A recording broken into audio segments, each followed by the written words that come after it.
At Blinds.com, it's not just about window treatments. It's about you, your style, your space, your way. Whether you DIY or want the pros to handle it all, you'll have the confidence of knowing it's done right. From free expert design help to our 100% satisfaction guarantee, everything we do is made to fit your life and your windows. Because at Blinds.com, the only thing we treat better than windows is you. Visit Blinds.com now for up to 45% off site-wide, plus a professional measure at no cost. Rules and restrictions apply.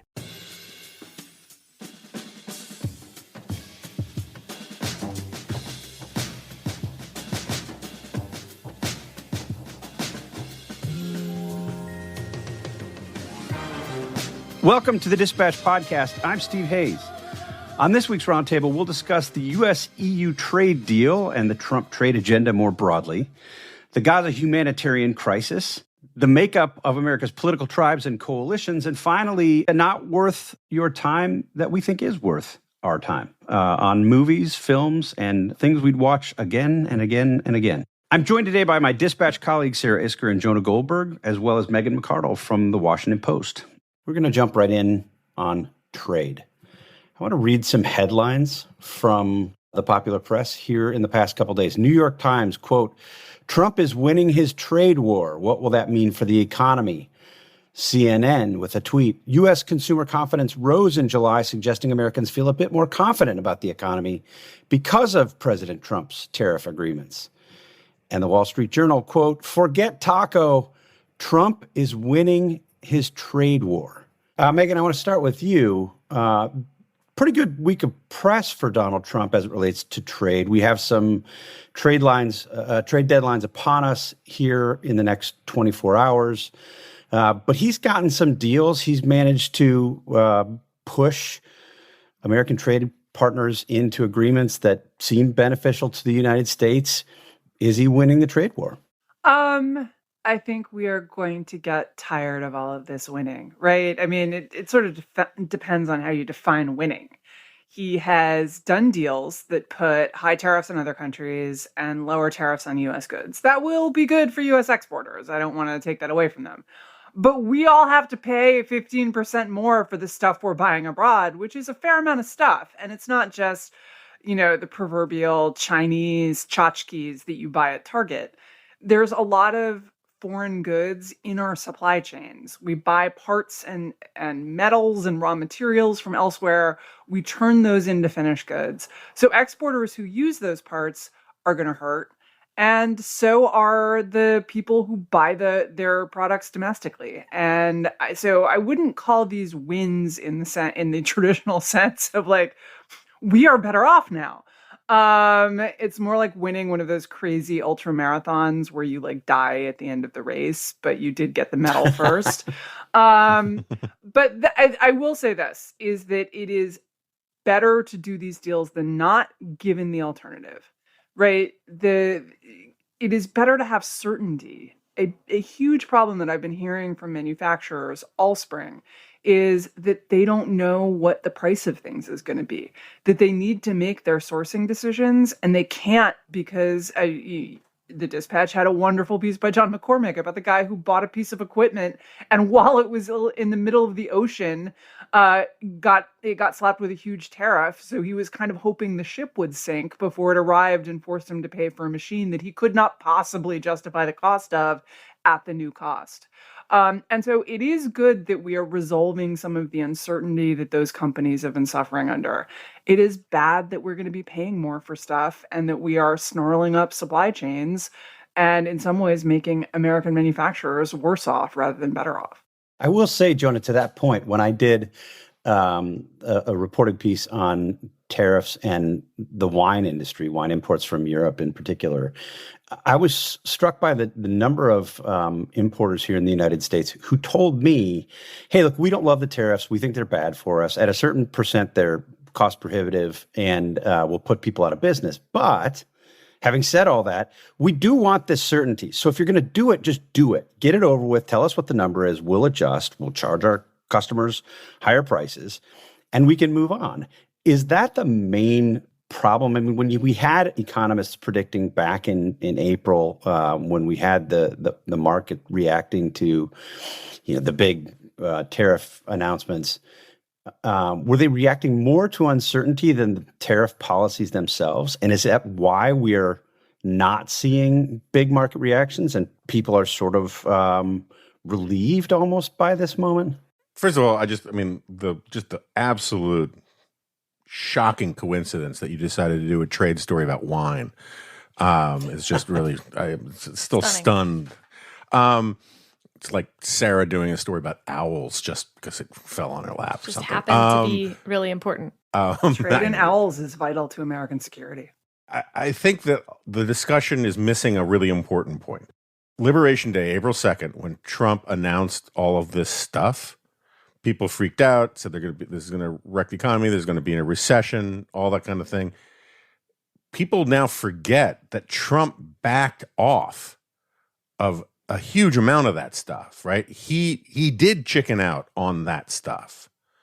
Not so much because of the stock market, but because of the bond market, but nonetheless, he did back off. And so the beneficial effect of that is that it's not even when people say, oh, it could be worse with the stuff that we're getting now, that's not a hypothetical. It was worse, right? What he wanted to do was much, much worse. And now he's settling for these more or less bilateral things. And people are relieved from that. I think the certainty point is entirely valid. But I also, I think that one of the things, so like my friend Michael Brennan Doherty had this post up at National Review where he says, look at all these European leaders are talking about how Trump beat them, how Trump won, how they took him to the cleaners, right? All this kind of stuff. And Michael's absolutely right that it's very interesting that they're saying this. But because they're saying it doesn't necessarily mean it's true. Because one of the things that non-MAGA people, both in domestic politics, but also in international politics, have learned is the trick that the MAGA types learned first, is that you always have to praise Trump. You always have to say he's the winner if you want to get anything out of him. And so even if the Europeans took Trump to the cleaners, they would still say Trump beat us because that's the only way to get Trump to sort of commit to the deal. The other part of it is that we really don't know a lot about some of these deals, and some of the things we do know are just impossible. Like Europe is not going to buy $750 billion worth of energy from the United States over the course of Trump's term, not because they don't want to honor the commitment or anything. Just literally, they don't have the ability to absorb. They don't have the bandwidth to do that. And neither do we really to ship that much. And then you add in some of these other things. So one of the problems with this stuff is that everybody understands Trump wants the headline. He wants the press release. He wants the top line number. He wants to be able to boast that he said he did these things, and the actual details matter less. And that cuts both ways. And so I think he's had a great political couple of weeks on the trade stuff. I think the market likes that he's kind of just getting this out of his system, and maybe we'll move on. I think the market likes more the deregulatory stuff like the EPA is doing. But I think we'll have a much better sense a year from now what this actually did and didn't do to the economy. And there will be some wins and there will be some losses for Trump. The other last factor is that one of the reasons why Trump backed off and is being more reasonable is that Peter Navarro is in the gimp suit in a box at the bottom of the pawn shop. And Scott Bessent is the guy who's actually running economic policy, and he's a lot better than Navarro. Can I talk brass tacks politics? Sure. Not markets, not trade deals. Here's how the world works. I'm going to simplify this a little, but we have a midterm election coming up in November of 2026, right? So about a year and a little bit away. Senate races, statewide races, tend to be a little bit more on name ID. There's a bigger incumbency advantage because of the name ID advantage. Statewide races do tend to still be a little bit sui generis to the race itself. House races, on the other hand, tend to rise and fall with the popularity of the president and things like, wait for it, how much stuff costs at the grocery store and at Walmart. That is the whole ball game here, Steve. Like, the trade deals can look good, or Europe can say whatever, or the markets are fine. The House is going to rise or fall based on whether people feel that they are paying a lot more for things and they can afford less stuff. Now, there's an important caveat to this, which comes to Texas. Texas is doing something that we haven't actually seen before, which is mid-cycle redistricting. Mid-cycle meaning like we do the census every 10 years, and then you redistrict right after the census. And Texas is like, cool, we did that, and now we want to do it again. And they put out their map, which could net Republicans 5 additional seats in Texas. This is really, really important. These are districts that they've newly drawn, that Trump won by double digits in most cases. This is throwing the whole midterm for the House, control of the House, into chaos. Republicans barely control the House right now, as you remember. Like, one guy gets the flu and the whole thing's off. Republicans, if this map stands, if it passes and all of that, all of a sudden they could pick up 5 seats. But then Democrats in California, in New York, they're going to try to do a mid-cycle redistrict as well. It's actually quite complicated there. They may not be able to do it. And remember, everyone's running out of time because primaries are going to start relatively soon. But this is all to say, this conversation, there's the substantive part of it, which Megan and Jonah have heroically done. But I actually do think Trump cares about some of that stuff because he cares what those people think about him. But at the end of the day, the success or failure of this experiment will be judged, in my opinion, maybe even should be judged, on how Republicans do in the House races in 16 months. Fair. I think that's a fair point, and the political implications of this are significant. Obviously, there would be, if Republicans do better than history might suggest they should do, it would undoubtedly be because of the pocketbook issues that you're talking about, including and maybe especially trade and inflation. But it also could have other factors if they succeed in pulling this stunt in Texas, and if there's not the retaliation that Democratic governors in blue states like New York and California are promising. And to be clear, I think prices are high enough for people, and people are frustrated enough with inflation that they're still feeling, that if the elections were held today, Republicans would lose the House, handily. Yeah, I think that's right. And I don't think that's going to get better. It's not going to get better. And we're getting indications in new economic numbers, particularly on inflation, that it isn't getting better. A friend of the Dispatch, Jason Furman, had an op-ed in the New York Times in which he sort of took experts to task to a certain extent on sort of the sky is falling predictions about recessions that they made back in the spring when Trump was first rolling these things out, and accused some people of having what he called tariff derangement syndrome. I plead guilty. But he also noted in the same piece that the economy has grown more slowly than anticipated, 1.2% annualized GDP versus 2.1% predicted. Inflation, 3% rather than 2.2%, and persistent, not going anywhere. Megan, where are we on the price questions? Because in some cases, you're seeing things at the grocery store that don't cost as much as they used to, and you're seeing things like gas much cheaper than it was at the beginning of the Trump administration. Are we 5? Come on, Sarah. First, I do spend a lot of time with a 5-year-old. First we leave to Jonah and Megan the substantive thing by your own admission, and now you're making fart jokes. Look, now that I'm not hosting, I'm just here for the lulls, That's great. I suppose Jonah is lulling. But Megan, back to the substance and economic policy numbers, please. Yeah, look, so some things have gone down. I am no longer considering selling a kidney in order to get some eggs this week because the avian flu epidemic has receded a little bit. And so you're seeing things like that. You are seeing something decent on gas prices. On the other hand, overall inflation is still up. And there are a number of reasons for that. But I think the big picture is that we lived through this incredibly weird period from 2008 to about 2020, 2021. And that is where interest rates just kept falling.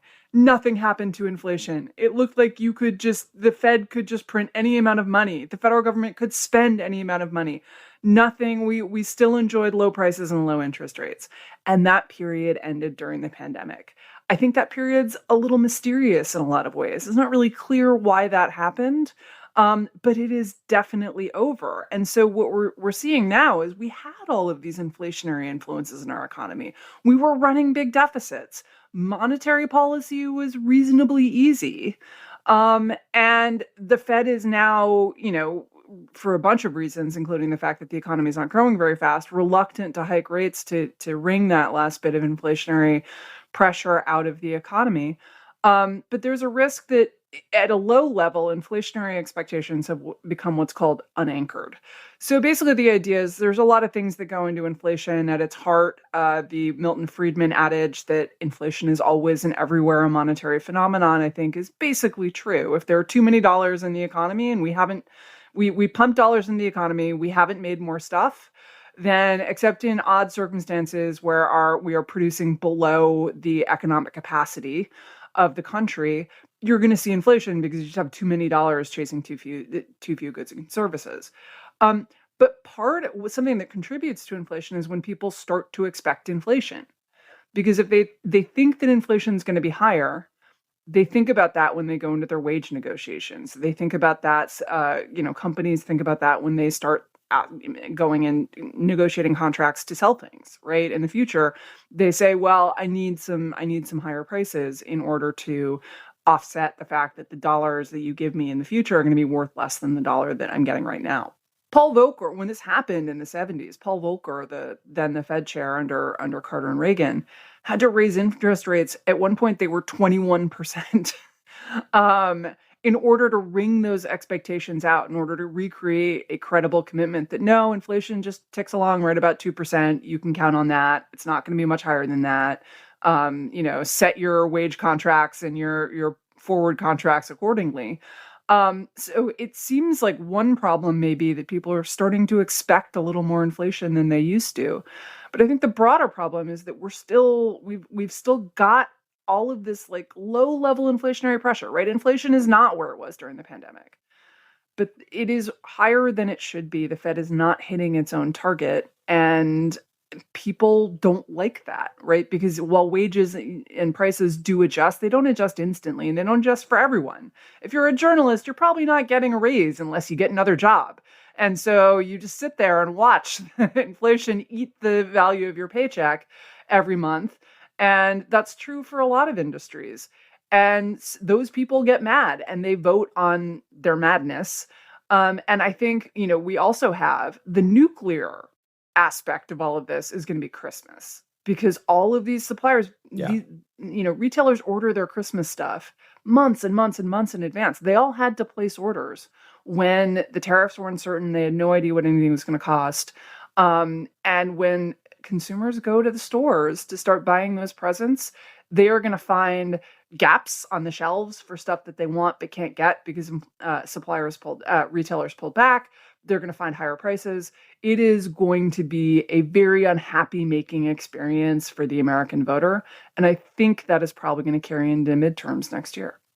Just to make the dumb point. To go to get their kid a Nintendo Switch and realize that they can't afford it. Just to make Megan's point, but for, me, like babysitters now cost $30 in my neighborhood. That number's not going to go back down to the 20 that it was when I had a child 5 years ago. And that makes going out to dinner more expensive. So then I look at Grubhub, and the quesadilla that I wanted last night at 10 p.m. with husband of the pod gone was $20 for a quesadilla. Sarah, you can buy tortillas and cheese at the store. But not the delicious pulled chicken with the separate side of sour cream and guac. Because if I buy sour cream and guac and all that for one person, it's more than $20. That's the problem. Oh no, are we doing DoorDash discourse now?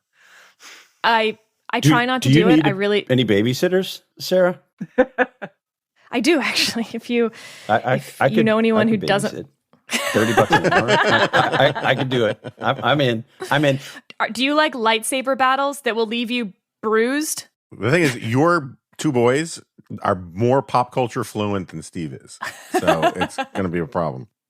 Jeez, Nate requested the Darth Vader soundtrack on the way to camp this morning. I will say boys really like boy babysitters. That was true when I was babysitting back in the day. So quick point before we move on. I do think we're having this moment where Trump is able to point to all of these deals and say, look, I'm basically getting what I want, but tariffs will do what tariffs do, I think, to Megan's point. And we're going to see the effects of those now that the deals, yes, we have more certainty, but we have more certainty that will, I think, inevitably lead to higher costs passed on to consumers and all of the things that we know that tariffs are doing. And then the longer term implications here is that you're watching sort of the world and once reliable U.S. trade partners looking for new trade partners.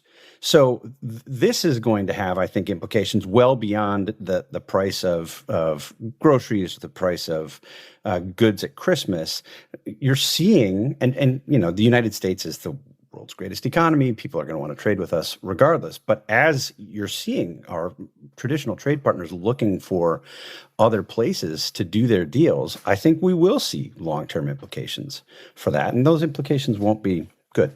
One last point on that is that, I'm always open to correction from Megan on this stuff, but one of the problems is that Trump has never understood that foreign direct investment is the flip side of trade deficit. That when other countries sell us a bunch of stuff, they get dollars.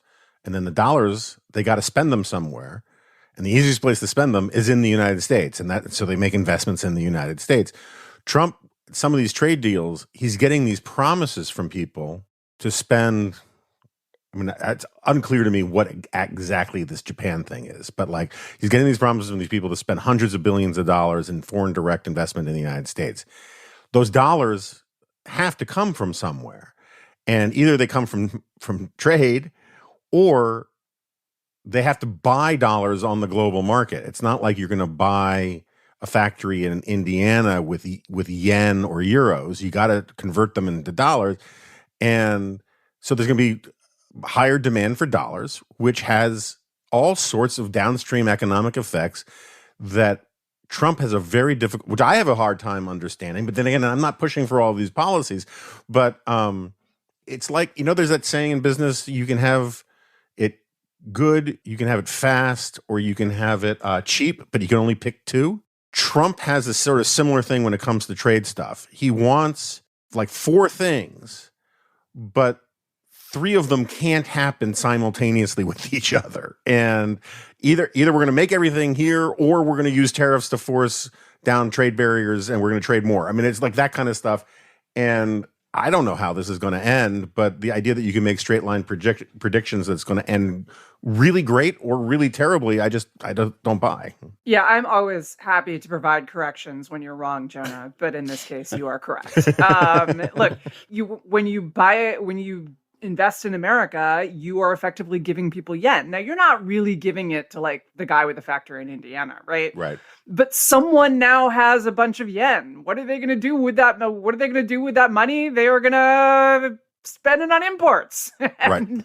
And so your trade deficit goes up. These things have to balance. The net investment in the United States and the net purchase of imports, they have to be the same. They have to be the same number.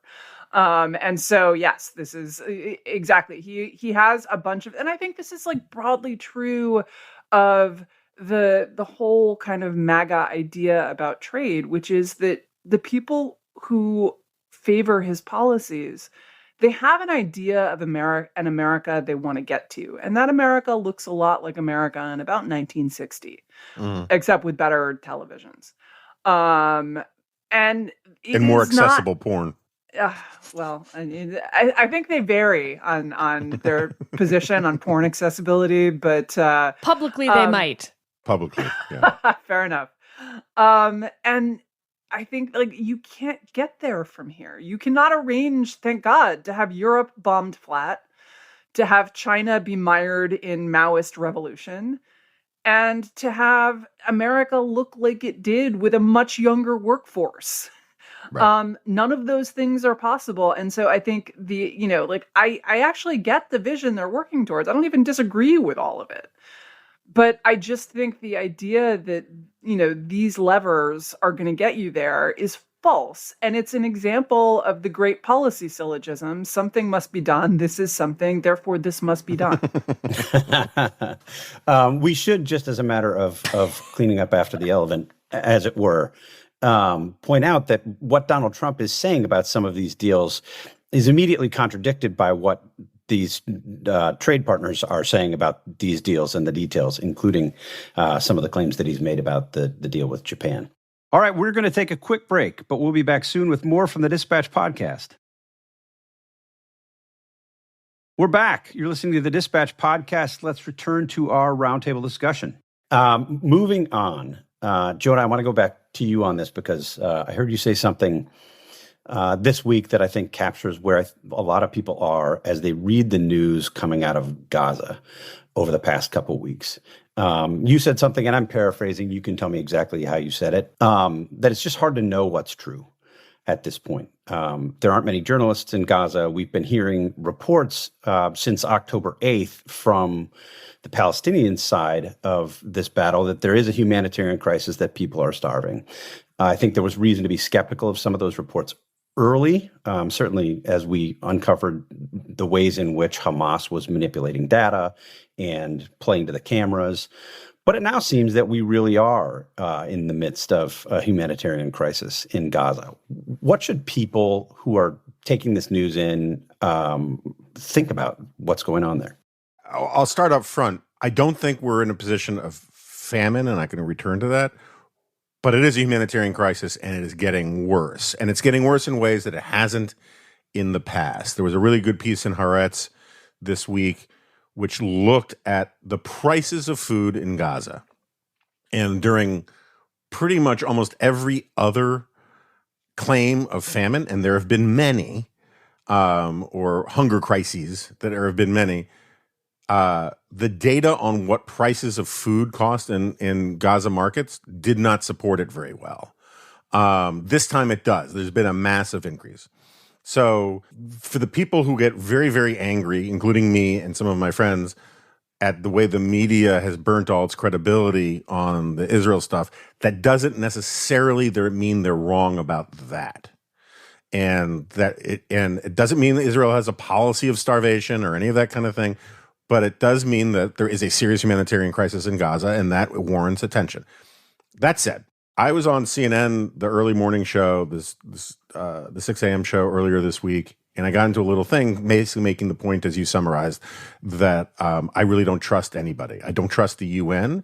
I do not trust most of these aid organizations, which are deeply hostile to Israel, deeply compromised by the UN. They have all sorts of business and financial and psychological incentives that steer them awry. They have a long record of playing footsie with Hamas and of lying in big ways and small, of helping shape a narrative that is anti-Israel. So I do not trust them. Doesn't necessarily mean they're wrong. I just mean I don't trust them. And I was making the case that time and again, and Steve, you can probably do chapter on verse on this better than I can, but like, we have had foreign policy done by image, by some scene. I mean, I still remember when I first came to Washington, the scene of the vulture approaching the kid in Somalia, and that's one of the reasons why we sent in troops there. The pictures from the Tet offensive, and you can go a very long list of this kind of thing. And I was making this point, and Audie Cornish, the host, was pushing back, and it's all fine, whatever. We continued to argue about it during the commercial break. And then like 3 hours later, it turns out the New York Times ran on its cover, on its front page, and not just ran on the front page. I mean, a massive picture, a photo of this horribly emaciated and suffering little kid. And they claimed that it was because of starvation. And they later in the day corrected their reporting to say that this kid actually has a whole bunch of maladies, including muscular dystrophy. And it also turns out that they cropped the picture to cut out this same kid's remarkably well-fed brother. Now, if the family was starving, if the kids were starving, why wouldn't a journalist ask, hey, how come he doesn't have all of his ribs showing. Do you like him more?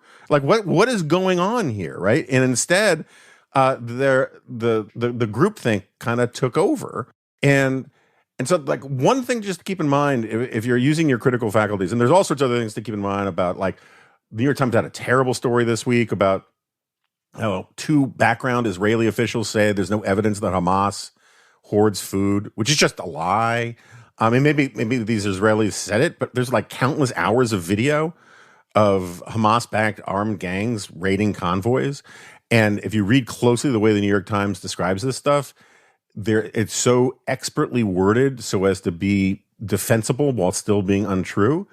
Hamas has this incestuous relationship with UNRWA and other aid agencies where they take as sort of a tithe, or more than a tithe, a lot of food aid.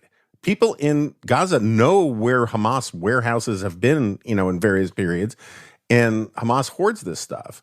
But the thing to keep in mind is famine is a plural word. When one person starves, it's called starvation. But famine is mass starvation.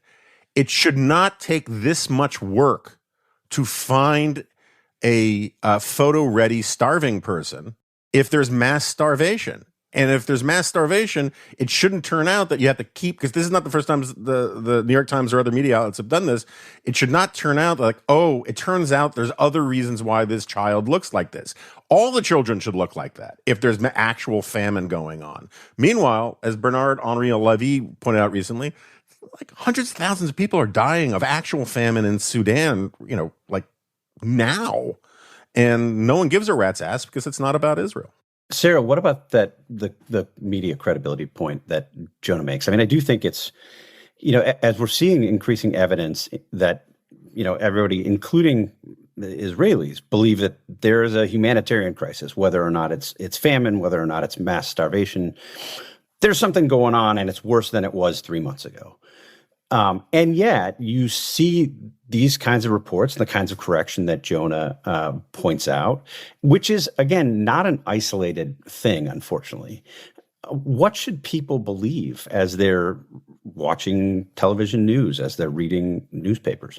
Well, at this point, most Americans seem to get their media from a bubble that they have built around them. What's fascinating to me is how those different bubbles are reacting differently to this shift, whatever the shift is, whatever it's not.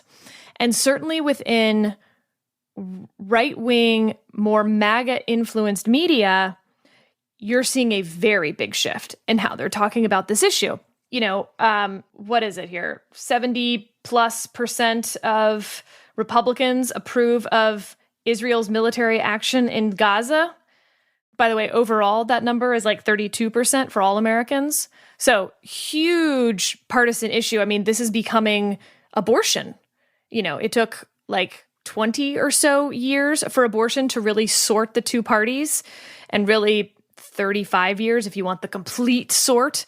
When Roe v. Wade happened, there was no prediction really of which party you belong to based on whether you considered yourself pro-choice or pro-life.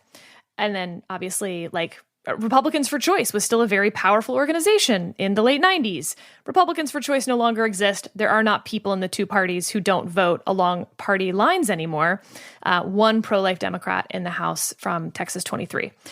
Okay, so that's my point, is that's what Israel is quickly, so quickly compared to the abortion issue, becoming in the two parties.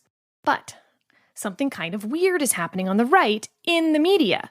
You're having the biggest MAGA influencers seem like they're turning on Israel, Netanyahu, the whole kit and caboodle.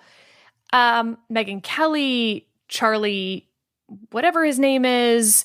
Kirk, thank you. And here's the part that's going to be interesting to me. Trump has been pro-Israel from day one. Will he follow where his people are going? Because I think the MAGA influencers, of course, we've seen them follow where their people go, for sure, every time. And this is a real dividing line for under 40s, and then even among the right under 40s, they don't like what they're seeing. Whether it's true or false or anything else, doesn't matter. We're just talking politics now. So now you see the MAGA influencers turning. And the question is, will you see Trump say like, no, this is an actual thing that I care about and you will follow me? Because we've seen that plenty of times where, just take Epstein, for example. Or will this be one of those things where he's like, meh, I don't care that much. If y'all want to go this way, I'll go this way with you. Because it's turning really, really quickly in those MAGA circles. So what should people believe? I don't know. But it gets to a point about diversity of media diet, and that there's like a meta media diet conversation as well. You're not just trying to get to the truth of the matter asserted. You're also trying to get to what other people are seeing as the truth of the matter asserted. Two different ways to read the media cycle right now. And no matter which way you read it, it's bad for Israel. I'll tell you that. Yeah. Megan, speak to that. There seems to have been a pretty pronounced shift, I would say, as Sarah points out, among the kind of MAGA right, and I would say potentially for reasons of anti-Semitism. You've had people on the right, prominent spokesmen for the MAGA right, for the new right, including and especially Tucker Carlson, leading in this direction for a while. I think Tucker's basically been making anti-Semitic arguments now for months, years. And he has many imitators, people who look at his audience and say, I would like that. And they follow him and they do some of the same things, mimic some of his arguments. On the other hand,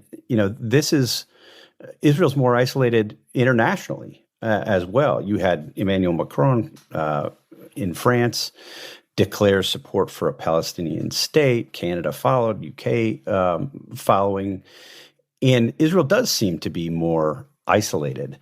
What do these fights mean in terms of where Israel is, both in terms of its popularity in the American populace, in the American among American voters, and also in terms of its positioning globally? Look, Israel has always been a risk of isolation globally. But I think what's happening in the United States is a big deal because the United States has always been a place where Israel enjoyed an incredibly high degree of support, not just among our large Jewish population and those of us who grew up on the Upper West Side and felt kind of like honorarily Zionist, but among evangelicals who have been a big part of a much bigger component of their support than Jewish voters for the conspiracists. And I think that is shifting among the under 40s. I'm going to bracket the question of anti-Semitism just because it makes me so upset to talk about the rise of anti-Semitism on both the right and the left. And I'm not talking about people who are critics of Israel's policies. I am a critic of many of Israel's policies. I'm talking about people who have transferred their criticism of Israel's policies or de novo generated crazy, hateful conspiracy theories about Jewish Americans and Jews worldwide. I think Israel has to deal with this humanitarian crisis because, look, Haviv Redigur did a good video interview for the Free Press. And the Free Press is by no stretch of the imagination an anti-Semitic conspiracy site. Barry Weiss is extremely Zionist, extremely pro-Israel. What is happening there is deeply worrying, whether people are starving now, if this goes on and the prices, we are seeing signs of developments that mean people will be starving in the future if Israel doesn't do something. They have to get the aid in order. I understand why they wanted to cut UNRWA out of the loop. The Washington Post had an excellent article last week on how Hamas uses aid to fund its operations and how the cutting off of that aid has put Hamas under, it was already under pretty big financial pressure. And it's now that financial pressure has increased because they don't have the ability to steal the aid and then resell it. That said, when Hamas stole the aid, it did resell it in the Gaza Strip. It used it to finance its operations, but people were getting the food. Israel's humanitarian substitute is not getting enough food into the Strip, and it is not getting it to places. It is creating the opportunity for security incidents where desperate, hungry people are mobbing sites. And that is, the soldiers are reacting somewhat understandably by trying to keep them back. And then things go sideways really fast. And this is not acceptable even if you think that Israel is justified, it's not acceptable because Israel does need international support for what it's doing. It needs U.S. support going forward.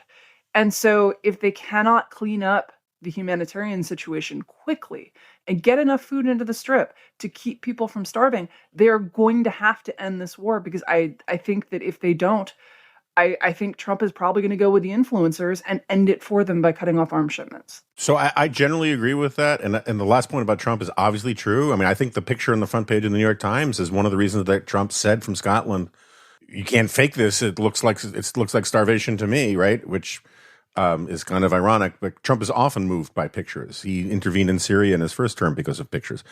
I would just add, though, that, the burden falls on Israel. But it's really important to point out to some people out there, not necessarily anybody here. Don't subtweet me, Jonah. No, but Hamas is the government of Gaza, right? And there's a reason why it walked away from the negotiating tables a couple weeks ago. And now, and just I think yesterday or this morning, said they're not going back until Israel handles the famine and all this kind of stuff. It's because they're winning the PR war. This is always what they think, though, which is also interesting. Like, all the time, Hamas thinks they're winning the PR war internationally, and it has not turned out that well for them over the last 2 years. That's true. They were not winning with October 7th, but they're winning with this, I think. They're getting a whole bunch of countries in the EU and elsewhere saying that they're not, Keir Starmer says that if nothing changes, he's going to support a Palestinian state, right? So that's what Hamas is hearing. They feel like the political momentum is on their side. And so think about it for a second. That means the actual government of this country is fine with letting more Palestinians starve. They're not fine with it, Jonah. They want it. Right, but they need it. Right, but that's my point, right? So it's a feature, not a bug. Right. It's always been a feature. Civilian death is a feature. Right. So it's their policy to let their people starve, and it's Israel's fault because they're starving. Right. The only thing that is ever asked of Hamas by the international community, by anybody, is release the hostages. Not like release the flour from Hamas warehouses. Not, protect the aid convoys when they come in.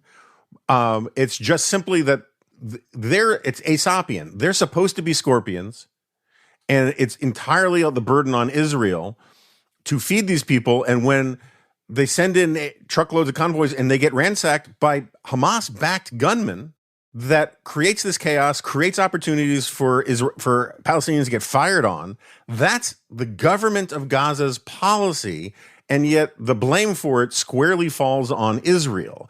And so while I agree with Megan that, yes, Israel's got to do something about this and it's unfair, it's sort of the Pottery Barn rule, they got to deal with this.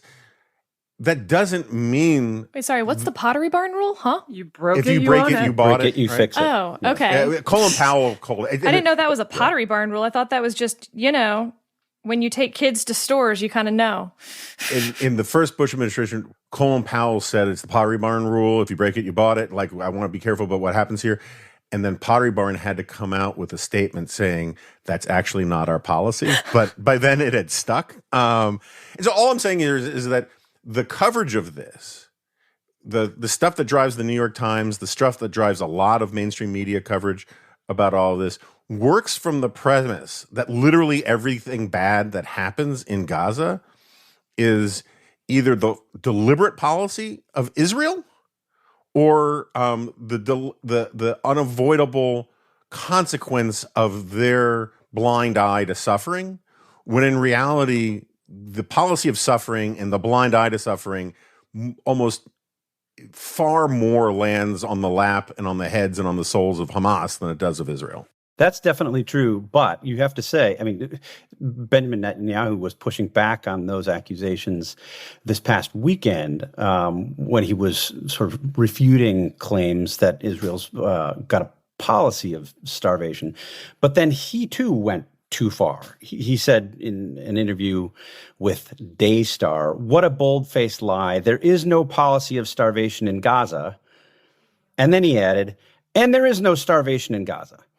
Well, there is starvation in Gaza, and I think he diminishes his credibility when he makes claims like that, even if there's no policy of starvation in Gaza, which I think is also true. Netanyahu, by the way, notably going on with MAGA YouTubers, by the way, which then had a whole lot of backlash within the MAGA YouTube universe.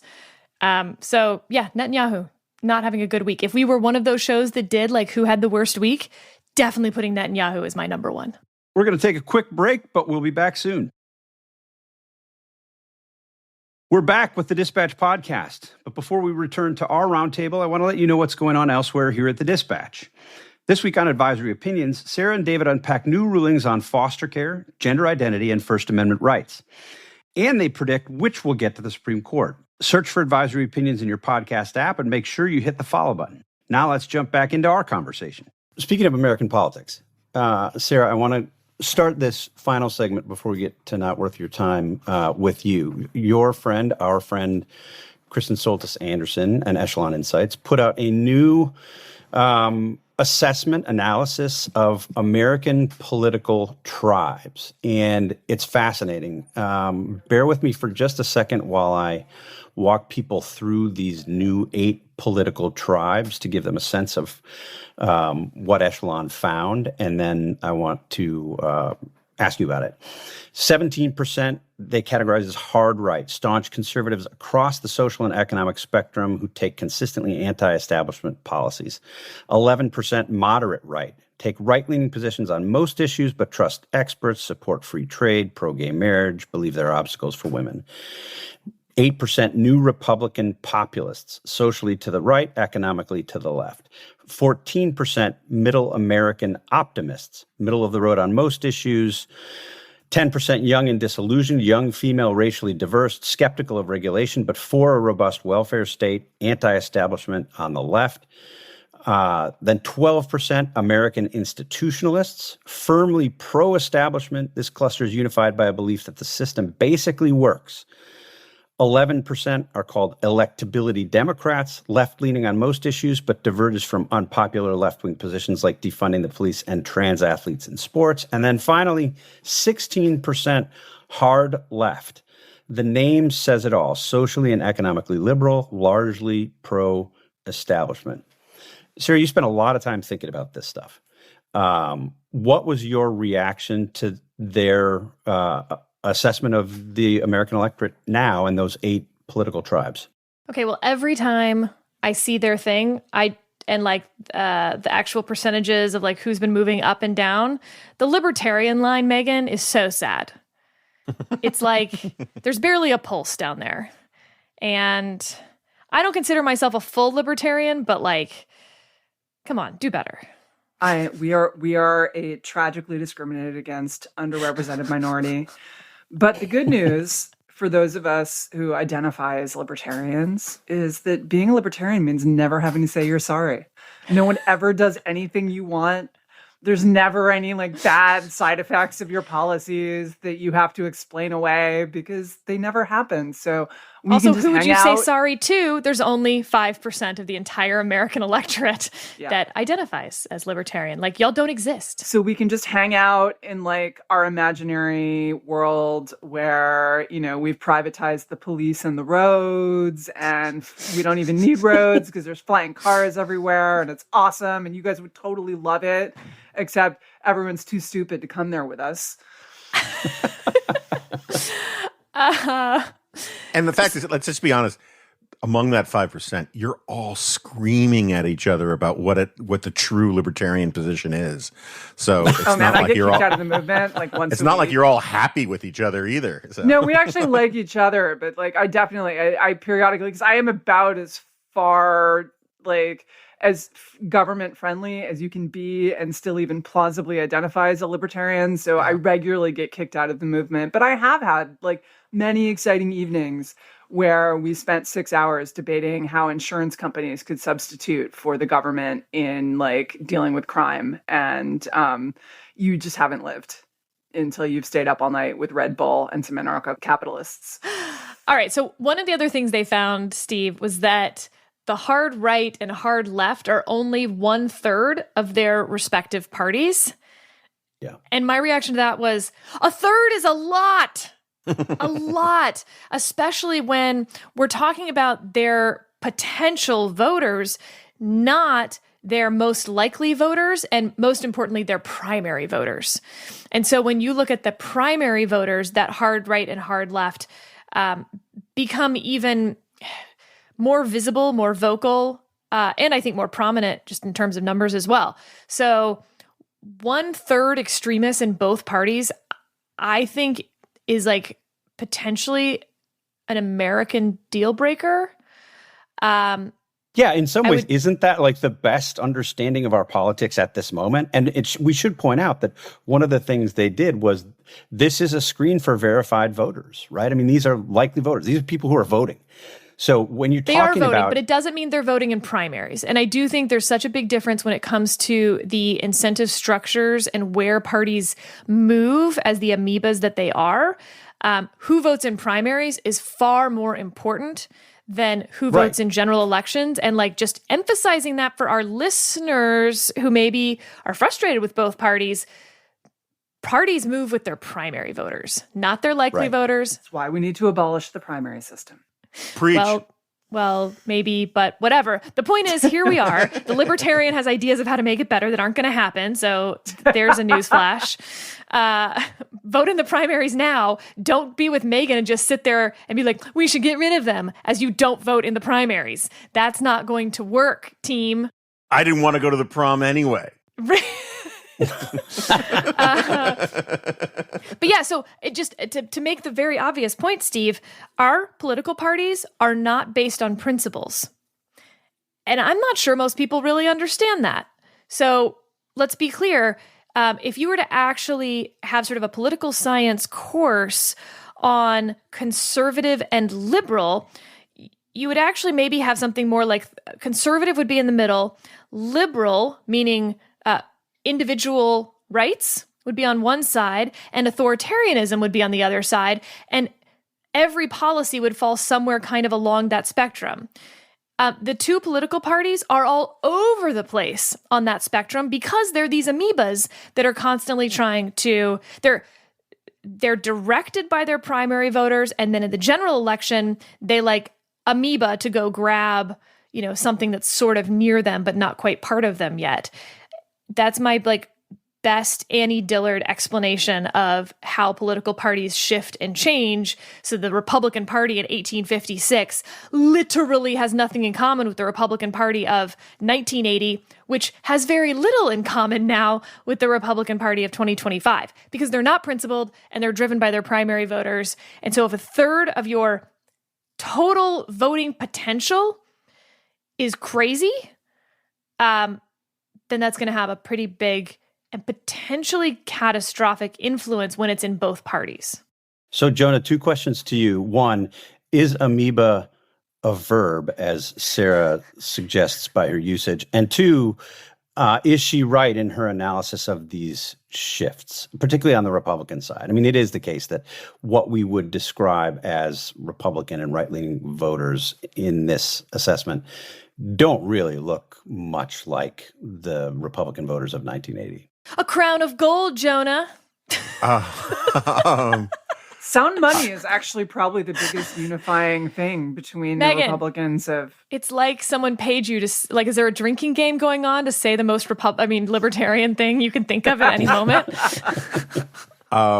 Is someone playing libertarian bingo out there listening to this? I play libertarian bingo every day, Sarah. Clearly. I get out there and I win. So first of all, I will allow amoeba as a verb. So Sarah says the Republican Party, the parties don't have principles, and which calls to mind, of course, when we're talking about lacking principles, Josh Hawley. And so Josh Hawley, I learned this week, wants to take the revenues from the tariffs and turn them into a rebate where he just cuts checks for like $600 to every American. Now, if we had one of our good Hill nerds here, we would point out that this is problematic because the scoring from the CBO says that the revenues from that are the thing that offset this and blah, blah, blah, blah, blah, blah, blah. And that wouldn't be any as deficit neutral as it already is, and it's not deficit neutral. To be clear, that what Jonah's saying is they've already spent the money. Right. They've already committed the money that they got. Well, they expect greater revenues than will actually happen. And they've already spent that money. And they spent it, right? So that's how this works. Holly wants to basically say the word refund while spending money borrowing money to give to Americans. This is pure. It is pure Zoran Mondami wealth distribution. Not even redistribution necessarily, because it's borrowed money. And there is nothing in the grand history of the grand old party or of American conservatism, big C, small c, medium C, C is for cookie, it doesn't really matter. There is just nothing grown up about this. It is William Jennings Bryan meets Zoran Mondami, nonsense left-wingery, but because it goes to his Bubba constituents as he sees them, he gets to call it right-wing. And it is like, I can do chapter and verse on horseshoe theory and how all forms of illiberalism are basically just different flavors of the same kind of statism. But statism, that's the word I was looking for, not authoritarianism. Thank you. Yeah, Sorry. Statism. And the second you stop being liberal, classically liberal, or as Megan was a libertarian, even though I think there's a difference between libertarians and classical liberals, which we can debate outside. But the second you move away from that basic conception, whether you want to call it a metaphysics or political philosophy, you start to become illiberal by definition. And right-wing illiberalism and left-wing illiberalism are more about the costumes that you wear and the shibboleths that you speak and the constituencies you want to reward than it has anything to do with a principled difference in public policy. And we are seeing that. Steve Bannon, look, I think the guy has hooves, but he is at least honest when he says he's a Leninist, right? He's honest when he says he wants a New Deal style big government, approach to politics, because he does. And he's a right-wing Democrat of the old school. He's more like George Wallace in a lot of ways. And I think the problem is there's an enormous amount of lag time for normies where they just don't see it. You mentioned earlier Marjorie Taylor Greene coming out against Israel. I think it's hilarious how you have all these people who say Marjorie Taylor Greene is a gargoyle and she's insane and she's a whack job. And then she comes out against Israel and they're like, oh, maybe I was misjudging her. Or maybe the fact that the whack job now takes your position may want to make you revisit your position rather than revisit whether or not your opinion of Marjorie Taylor Greene. But we'll leave that. She is the Jews controlling the weather woman. She's the one who floated that conspiracy, and now you're seeing people line up. This is not really on our tribes, but interesting nonetheless. Megan, let me go to you on this. Setting aside for a moment the difficulty you have with the sad moment of small 5% libertarian popularity, what is it that accounts for the pulling away? I think it probably was true that sort of pure-ish libertarians in 1980, to use Sarah's year, were not that much different than where they are today. What I think is notable and what the echelon analysis describes, and there was another interesting analysis done by Teixeira looking at sort of what's behind the numbers, and they both note the shift away from libertarian positions, classical liberal positions, small government positions, should we say, among the rest of Republicans. And I think that's what's notable. And to Sarah's point, those are the people who increasingly make up this hard right section, or people who are not really that concerned about small government. What accounts for that shift? Is it just simply Donald Trump? Look, I think part of the shift is that different people are in the parties now, right? The amoeba has osmosed Some groups, Interesting verbs. While other groups have broken off and been osmosed by the other amoeba. So, and so I think you have seen first of all, the population has gotten more educated, which has meant that we have more of the kind of college-educated professionals who often voted Democratic, even in 1980. Second of all, the working class has broken away from the Democratic Party and it's started to migrate into the Republican Party. And those people have always had suspicion of elite institutions. I think that problem has gotten much worse. I mean, trust in American institutions has really been declining dramatically for decades, since the Civil Rights Act. But so part of it is just a compositional shift. It's not even that voters change that much, it's that they're in different places and those coalitions have different priorities. In 1980, our priority was our coalitions were sorted on ideology, on economic ideology primarily, although there was also a social conservative and a defense element of that. But that Republican Party was held together by anti-communism, right? You've got the three pillars. You've got the social conservatives who hate godless communism. You've got the economic conservatives who hate communism. And you've got the defense hawks who hate Russia. And between those three, they had a coherent coalition, which allowed the Democrats to be actually a kind of looser and less coherent coalition than the Republicans were.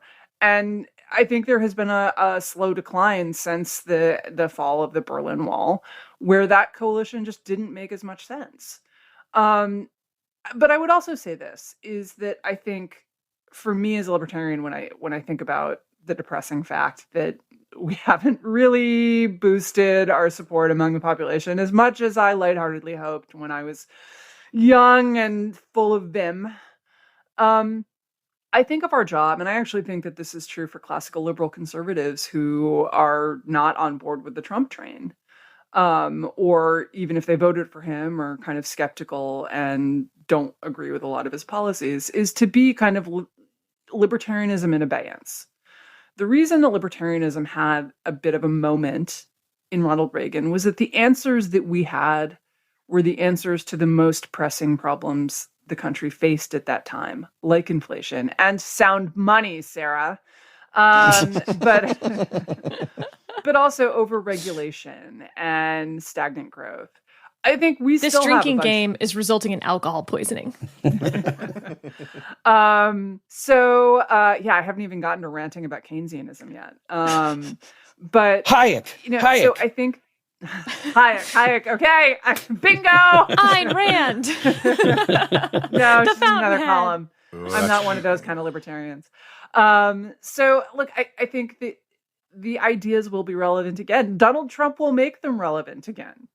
Tariffs it's not going to be the economic holocaust that I think some people kind of got the idea was going to happen from the tariff coverage. I really tried to avoid this, both on the editorial board and as a columnist, saying like, these are bad. They harm American consumers. They harm American manufacturing. They are not a good way to do China containment policy.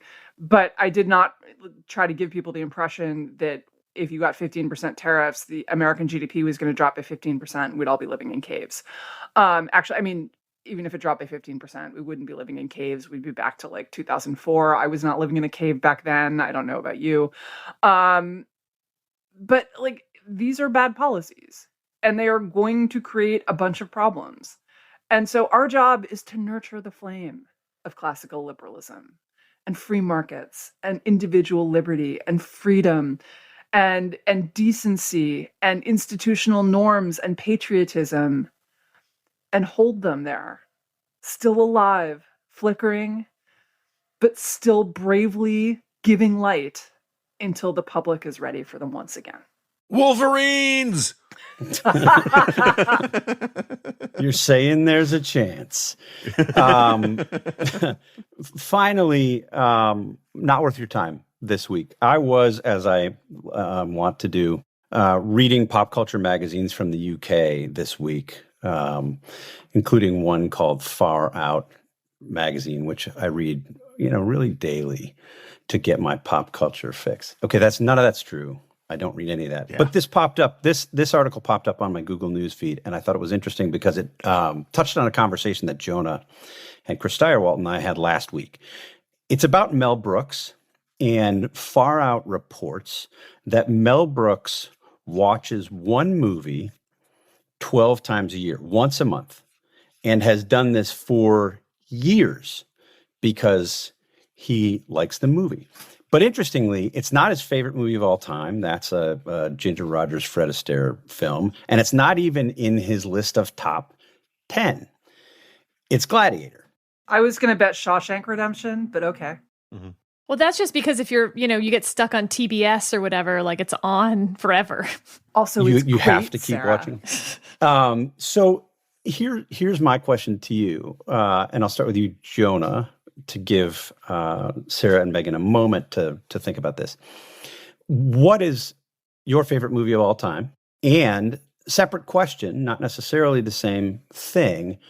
Which movie, if you had to watch a movie once a month for the rest of your life, which movie would that be? Yeah, I remember the conversation different about like it could be only one movie you watched over and over again or something like that. So that's fine. It's a new conversation. I'm in charge here. I dude. understand. I get it. Bless your heart, Steve. But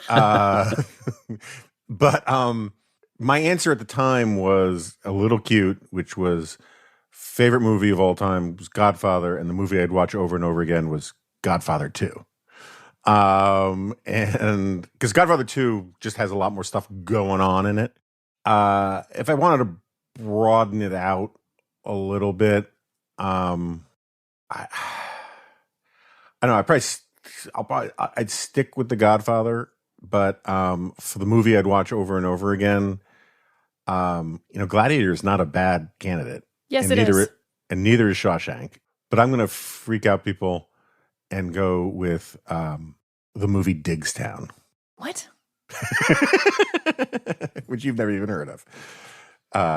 It's a long con movie about boxing. It's got James Woods, who I can't stand these days, but I love that movie. And I could watch that hungover on a Sunday afternoon in perpetuity. That was not what I expected from Jonah. Sarah, if it's only one movie a month and I can watch other stuff, then it's a much different question in my head. So I expected a different question. You got a different answer. Deal with it, bucko. So I have two favorite movies. I've watched them many, many, many times. I would love to watch them once a month. I would love to watch any movie once a month. That's not in my schedule Perfect right 1 now. and 2. I did watch Happy Gilmore 2, though. And I gotta say, like, well executed. Did anyone else watch it yet? No, I'm planning on it, though. I'm excited. Like, there were like some real laughs, like laugh out loud stuff. It was good. I mean, it's not revelatory, but whatever. My two favorite movies are The Philadelphia Story with Katharine Hepburn and Zero Dark 30 with Jessica Chastain. I will watch them. In fact, I will commit Steve to watching only those two movies every month for forever. I would love that life. Because they balance each other so perfectly. And I think that Jessica Chastain is the reincarnation of Katharine Hepburn. And I'll let everyone in on a secret, which makes it not a secret anymore.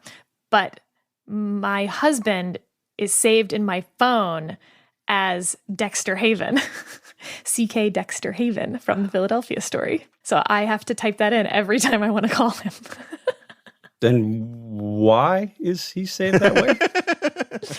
I don't know. I think it's fun. He's Yar. Exactly. Thank you, Megan. Yes! I knew we were soulmates. Yeah. Do you just like Jessica Chastain because she's now going to Harvard?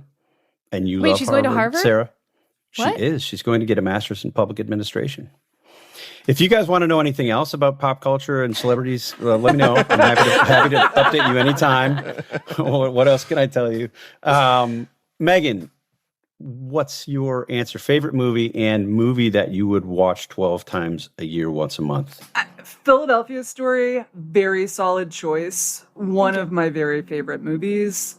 Not quite my favorite because I have aggressively middlebrow taste. My favorite movie is a movie called Witness. starring I love Witness. Great movie. One of the great movies of all time. It's like, it's a quiet little movie. It's not, it's not that well known. But it's just like a beautiful, first of all, it is beautiful. And second of all, it's just this incredible meditation. It's about the Amish and a cop who has to go into hiding with the Amish after an Amish boy witnesses a murder. And it is beautiful. It's an incredible meditation on community. I love this movie so much. I could definitely watch that once a month for the rest of my life. My choice for once a month for the rest of my life is actually a different, beautiful meditation on community and family. A movie called A River Runs Through It. Oh, yeah, wow. One of early Brad Pitt movie. And I'm going to be honest, I picked this in part because, like, look, even if you get tired of the dialogue, you know what's going to happen.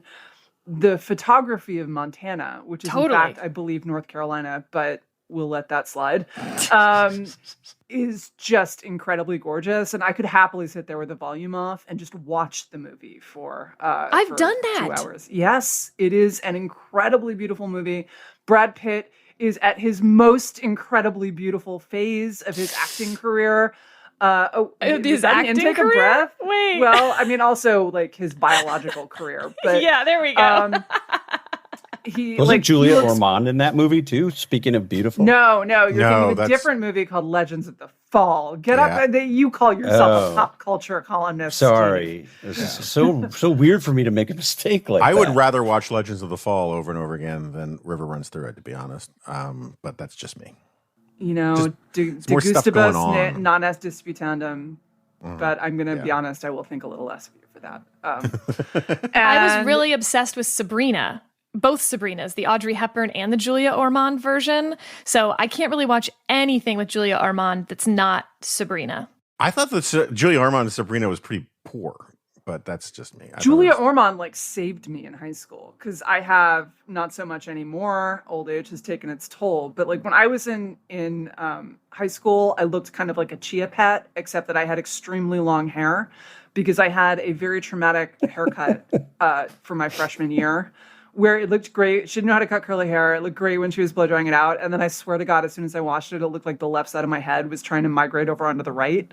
It was the worst haircut I've ever had. And I capped that off by getting super chunky over the summer between the end of 8th grade and the beginning of 9th grade. Megan, yeah. We have the same life, except that's me freshman year of college. I cut all my hair off to look like Julia Ormond in Sabrina. It did not work because I have curly hair. And then I gained a bunch of weight. So awesome. Yeah, and we'll put pictures of Megan and Sarah in the show notes as well. No, we won't. We actually won't. Pictures of myself during this unfortunate time for me. I'm 6'2". I finished growing. I didn't realize you have to stop eating when you're done growing, and it was bad. That lesson hits hard, I will attest. Yeah, but then I capped all of this off. There were a lot of old oak trees on our campus. I walked onto campus. I got 3 feet. I got not even 3 feet. I got 3 steps onto campus. Stepped on an acorn, sprained my ankle, and had to be wheeled to the infirmary by the nurse in front of all my new Megan. classmates. I shattered my kneecap, was in bed for 6 weeks pre-surgery and then also post-surgery, so 12 weeks. When I was staring up at the fan, a piece of dust came down, scratched my cornea, so I had a full leg brace and an eye patch. Oh my goodness, we are. Well, I gotta tell you, we are identical life twins. So anyway, if you imagine the trauma of having all of this curly hair, which took so long I refused to cut my hair for 6 years, and by the end it took so long to dry that I used to have to wake up at 5 a.m. if I wanted to go out that night in order to wash it. But in this intermediate period where I merely looked like Cousin It with a perm, it wasn't great. And there were none of these advanced straightening techniques that we have now. And then Julia Ormond comes along and she's got all this curly hair. And it was fantastic for me. And for a summer, I was super in. And then she went and cut it off for Sabrina. So I have never forgiven her for that movie. So I just want to tell Sarah, I mean, it's too late now, but it's a niche community, but there are dudes who are into chicks with eye patches and leg braces. You may not want to date them. Now, thanks to the internet, you can find your people, Sarah. That's right. Someone's swiping the right way for that picture. Steve, will you end this already? This went a little far from favorite movies. I will answer the question on the movies and not weigh in on my awkward phase. I'm probably in it right now is actually the worst part. I don't feel strongly about these things because I'm a much less sophisticated an analyst of such questions on pop culture and film. My favorite movie still, I think, is Bottle Rocket. Old school, love it, have watched it a lot. I don't think it would be my choice for once a month, but I loved it. Probably my choice for the movie to watch once a month for the rest of my life would be Airplane, in part because I've watched it probably close to once a month for this part of my life. And I am never cease to be amused by Airplane and all its Steve, silliness. I know we got to wrap, but you are one of the few truly unapologetic, I would say I'm another one, but you're more so, fans of the Naked Gun movies. Are you going to see the Naked Gun remake? I am, out of pure curiosity. It's hard for me to imagine Liam Neeson in the Leslie Nielsen role. I don't see how it works. But I will try. I mean, I am old school. I used to watch the reruns of The Files of the Police Squad, on which Naked Gun was loosely based. So I'll watch it, but I'll watch it with skepticism. That's it for this episode of the Dispatch Podcast. Went a little long, a little crazy, but fun anyway. Thanks for listening to this week's episode. Have a thought or